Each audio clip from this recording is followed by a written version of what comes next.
Bonjour, bonjour. Ça fait un petit moment que je voulais filmer cette vidéo, ça fait 2 semaines en fait. Mais pour différentes raisons, c'était un peu compliqué de le faire avant. Mais voilà, aujourd'hui je vais le faire et j'aimerais parler du thème suivant, enfin plus la question suivante, Dieu est-il cohérent? Parce que souvent, on entend des personnes dire que voilà, on nous montre le Dieu de l'Ancien Testament comme un Dieu violent, sanguinaire, méchant, et un Dieu dans le Nouveau Testament qui est un peu tout bon, tout amour, tout gentil. Et comment est-ce qu'on peut réconcilier ça? Enfin, comment est-ce qu'on peut croire en un Dieu qui a ces deux facettes si différentes dans la Bible qui est supposément... La Bible, c'est le même depuis le tout premier livre Apocalypse depuis le tout premier livre qui est la Genèse jusqu'au dernier livre qui est l'Apocalypse. Dieu, c'est le même. La toute première écriture que j'aimerais lire dans la Bible, elle se trouve dans le Nouveau Testament. C'est une lettre qui a été écrite, on ne sait pas trop par qui, et qui a été envoyée aux Hébreux vers l'an 60 après Jésus-Christ. Donc j'aimerais qu'on lise Hébreux, le chapitre 13 et le verset 8. Et donc il dit ceci: Jésus-Christ est le même hier, aujourd'hui et éternellement. Donc je pense que c'est assez clair ce que ça dit. C'est que Jésus-Christ est le même hier, aujourd'hui et pour toujours, et il n'a pas changé. Et bien des fois, dans l'Ancien Testament et même dans le Nouveau Testament, on parle de Dieu comme étant un rocher, un roc. Et ce qui est assez intéressant avec les rochers, les rocs, c'est qu'ils ne changent pas en fait, ils ne sont pas altérables. Dieu il reste toujours la même chose. Pour mes profs à l'Uni, je suis une élève, une étudiante. Ils me connaissent peut-être comme une étudiante qui fait ses études, qui rend ses textes, qui parle en classe, qui suit. Mes amis me connaissent en tant qu'amis, ils me connaissent d'une autre façon. Mes amis proches me connaissent autrement. Peut-être vous avez une image de moi. Enfin, j'ai différentes facettes. Et cette facette, bien que parfois elle peut sembler se contredire un peu, en fait, c'est juste moi. Et je pense, c'est pas un bon exemple, mais je pense que avec Dieu c'est pareil, il a différentes facettes et on peut le connaître de différentes façons en fait. Peut-être que certains vont le reconnaître comme étant d'abord un Dieu de gloire, peut-être d'autres l'auront connu en étant leur sauveur, d'autres l'auront connu comme étant un père. Mais tout ça, ça fait que Dieu est Dieu en fait. Il a toutes ces différentes facettes et toutes ces facettes, elles sont exprimées dans la Bible en fait. Et pour tous ceux qui disent que oui, le Dieu de l'Ancien Testament, c'est un Dieu sanguinaire, c'est un Dieu violent, je pense que c'est super important quand on lit la Bible, que ce soit l'Ancien Testament ou le Nouveau Testament, de toujours contextualiser en fait, de toujours voir ce qui se passe autour. Avant de prendre des jugements un peu trop hâtifs, il y a des choses honnêtement dans la Bible que je comprends pas pourquoi ça se passe comme ça, je comprends pas pourquoi Dieu il dit de faire ça, mais je choisis juste de lui faire confiance et de me dire que s'il le dit, c'est qu'il a une raison et que il ne m'est peut-être pas donné de connaître la raison maintenant, ni même plus tard en fait, mais que ça lui appartient et lui il sait ce qu'il fait. Et j'aimerais quand même dire que le Seigneur, dans l'Ancien, dans le Nouveau Testament, c'est un Dieu qui fait grâce, c'est un Dieu qui a miséricorde, c'est un Dieu qui nous aime, mais c'est un Dieu qui est juste, qui prend des jugements, c'est un juste juge aussi. Et pour ça, j'aimerais lire deux versets, enfin deux passages. Un dans l'Ancien Testament, dans le livre de Jonas. Donc Jonas, c'est une histoire qu'on entend peut-être parler. C'était un type, un monsieur, à qui Dieu avait dit d'aller parler à la ville qui était ennemie de son peuple en ce temps pour leur dire que dans 40 jours, votre ville sera détruite à cause de vos péchés et de vos mauvaises actions. Et Jonas, il s'est dit non, moi je connais Dieu, je sais que Dieu fait miséricorde, donc je vais pas là-bas, c'est mort. Du coup, il devait aller à Ninive. Il a été et il a pris un bateau, genre dans la direction opposée. Dieu a dit non, je suis pas d'accord, il a envoyé un poisson, le poisson a mangé Jonas, enfin bref. Toute une histoire très intéressante que vous pouvez lire chez vous. dans le livre de Jonas, dans l'Ancien Testament. Nous, on va juste lire un petit passage dans Jonas 3.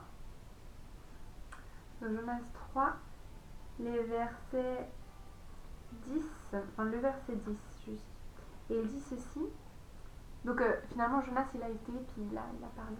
Donc le verset 10 dit ceci. Dieu vit qu'ils agissaient ainsi et qu'ils revenaient de leur mauvaise voie. Alors Dieu se repentit du mal qu'il avait résolu de leur faire et il ne le fit pas. Et donc ça, je trouve que c'est très intéressant. Ça se passe avant que Jésus ne vienne sur terre, avant qu'il n'y ait le sacrifice pour nous pardonner nos péchés. Mais ces personnes, elles ont entendu ce que Dieu avait projeté de faire et elles se sont repenties. Ils ont la repentance, ils ont dit non, Dieu, on est désolé, on te demande pardon pour ce qu'on a fait, on se repent sincèrement. Et Dieu, il a vu ça et il a eu compassion, il a eu miséricorde en fait. Et ça, autant dans l'Ancien Testament que dans le Nouveau Testament. Et ensuite, j'aimerais aussi prendre une parole du Nouveau Testament qui montre que Jésus aussi avait ces moments où il s'énervait. Quand il fallait s'énerver, il s'énervait.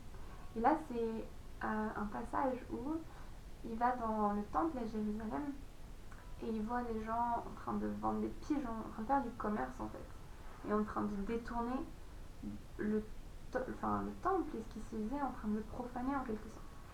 Et donc le passage qu'on va lire, il se trouve dans l'évangile de Jean, donc un des 4 livres qui raconte la vie de Jésus. C'est le chapitre 2, et puis on va lire les versets 13 à 16. Il dit ceci. La Pâque des Juifs était proche, et Jésus monta à Jérusalem. Il trouva dans le temple les vendeurs de bœufs, de brebis et de pigeons, et les changeurs assis. Ayant fait un fouet avec des cordes, il les chassa tous du temple, ainsi que les brebis et les bœufs. Il dispersa la monnaie des changeurs et renversa les tables.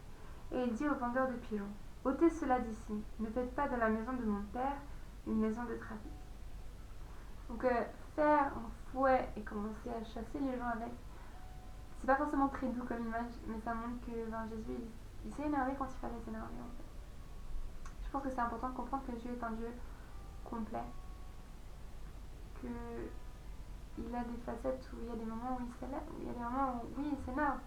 Dieu peut se mettre en colère, c'est vrai, mais il est prompt aussi à faire compassion si on revient vers lui. Et donc oui, on peut parler de Dieu comme étant un sujet lointain, comme étant un sujet d'étude, mais ce soir, moi j'aimerais t'encourager à pas juste penser à lui comme étant quelqu'un de cohérent, mais à le connaître en fait.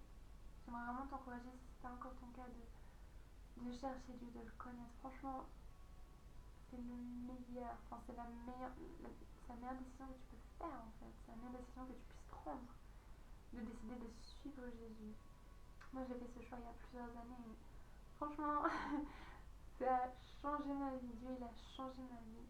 Et un jour je partagerai avec vous mon témoignage. Mais Dieu il fait des grandes choses et je veux vraiment t'encourager à le connaître. Si tu ne l'as jamais connu, si tu ne sais pas qui il est et que tu aimerais bien savoir qui il est, ben, je t'invite à faire une prière toute simple, à lui demander de venir dans ton cœur, à lui demander pardon pour tes fautes et à vouloir marcher avec lui en de lui. Si ça t'intéresse et que tu n'as jamais fait cette prière, tu peux m'écrire. Ça me ferait un plaisir de parler avec toi. Et je t'encourage à faire, que tu aies connu Dieu, que tu aies donné ta vie ou pas. Je t'encourage à faire cette petite prière avec moi, à répéter après moi si tu veux. C'est tout simple. On va dire ça comme ça. Seigneur Jésus, ce soir, je décide de te suivre. Je te demande pardon pour mes fautes, pour tout ce que j'ai fait qui ne t'a pas plu. Je te remercie parce que tu me pardonnes. Je te prie que tu viennes dans mon cœur et que je puisse marcher avec toi. Merci parce que je suis à toi. Amen. Non, soit ainsi. Et le meilleur moyen pour connaître Dieu, enfin il y en a plein, mais un, c'est de notamment lire la Bible. Et pas seulement lire, mais méditer. Et ça, on va en parler, parce que quelqu'un m'avait demandé. On va parler de la méditation biblique, ce que c'est. Mais je t'encourage à lire la Bible, à prier, à passer du temps avec Dieu. Que Dieu, il est présent. Quand on prie, il est là. Il s'intéresse à tout ce qu'on fait. Et moi, il y a un livre dans la Bible qui me parle beaucoup, que j'aime beaucoup. C'est un livre d'un prophète, c'est le livre d'Osée. Et dedans, à un endroit, Dieu dit, voilà, tu n'appelleras plus mon maître, mais mon mari. Et donc Dieu veut vraiment qu'on soit proche de lui, qu'on puisse le connaître.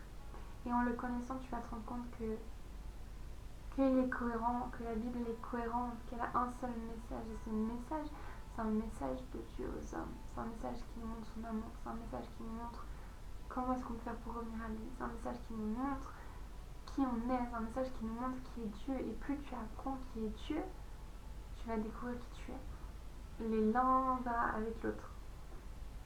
Mais voilà ce que je voulais parler avec vous ce soir. Il y aurait tellement plus de choses à dire sur la cohérence de Dieu. Si ça vous intéresse, si vous avez d'autres questions comme ça, n'hésitez pas à partager. Mais c'était vraiment quelque chose que j'avais à cœur et à dire que l'Ancien Testament et le Nouveau Testament, ça va ensemble. Il y a beaucoup de choses dans l'Ancien Testament qui parlent de Jésus, qui nous montrent Jésus. Il y a des tas de choses qui font allusion à lui. Et dans le Nouveau Testament, presque tout fait référence à l'Ancien en fait. Donc les deux vont ensemble et c'est le même Dieu. Le seul et même Dieu, le seul et unique Dieu. Ça n'a pas deux comme c'est point, c'est tout. Donc voilà, c'est tout pour aujourd'hui. Voilà, n'hésitez pas à laisser un commentaire, à partager quelque chose, à m'écrire un mail, je mettrai mon adresse en bas dans la description. Et puis, on se retrouve bientôt pour une nouvelle vidéo. Peut-être sur la méditation biblique, peut-être sur autre chose.